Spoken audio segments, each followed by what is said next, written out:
Hello everyone, আমি আরেকটি মেকআপের ভিডিও তোমাদের সঙ্গে শেয়ার করছি।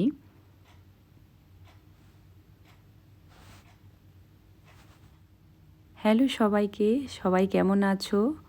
আশা করি সবাই ভালো আছো। তোমাদের সঙ্গে আরেকটি আমি ভিডিও শেয়ার করতে এলাম। প্রথম আমি ফেসে টোনার লাগিয়ে নিয়েছি, দেন আমি ময়েশ্চারাইজার ইউজ করেছি। ময়েশ্চারাইজারটি খুব ভালোভাবে ফেসে লাগানোর পর আমি রেকর্ডের একটি প্রাইমার ইউজ করেছি। এটি গ্রীষ্মকালের জন্য খুবই ভালো। দেন আমি প্রাইমারটি খুব ভালোভাবে ফেসে লাগিয়ে নিয়েছি। লাগিয়ে নেওয়ার পর আমি রেকর্ডের একটি কনসিলার প্যালেট থেকে যেখানে যেখানে ক্লায়েন্টের ব্ল্যাক স্পট আছে সেই জায়গাগুলিতে আমি অরেঞ্জ কারেক্টার দিয়ে একটু কারেকশন করে নিয়েছি।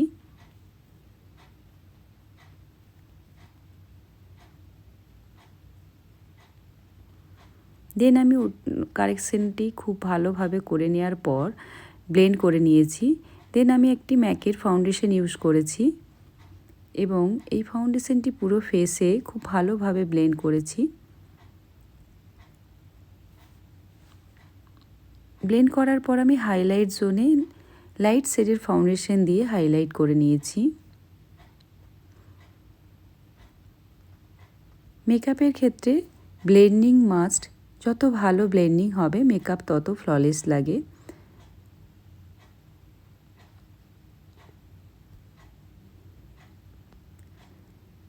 এবার আমি ক্রিম ব্লাশ ইউজ করেছি।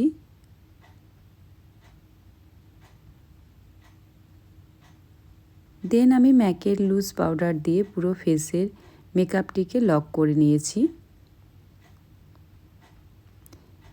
এবং ম্যাকের স্টুডিও ফিক্স কম্প্যাক্ট দিয়ে আমি ফেসটিকে সেট করে নিয়েছি।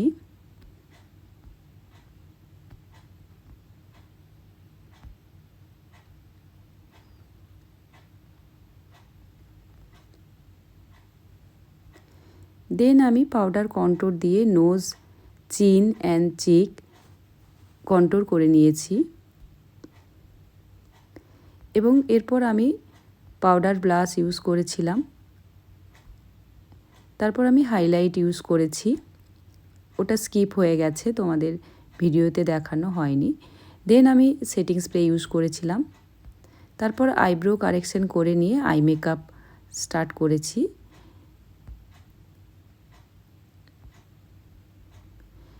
আই মেকআপ হয়ে যাওয়ার পর আমি কপালে একটি কলকা এঁকে নিয়েছি। দেন আমি লিপস্টিক লাগিয়ে মেকআপটি ফিনিশ করছি।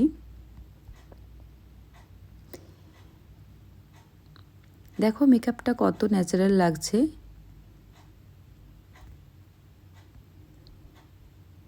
এরপর আমি হেয়ার স্টাইল করেছি। তোমরা তোমাদের পছন্দ মতো যে কোনো হেয়ার স্টাইল করতে পারো। দেখো আমার ফাইনাল লুক। যদি তোমাদের মেকআপের ভিডিওটা ভালো লাগে তাহলে অবশ্যই লাইক কমেন্ট করবে এবং ভালো লাগলে শেয়ার করো।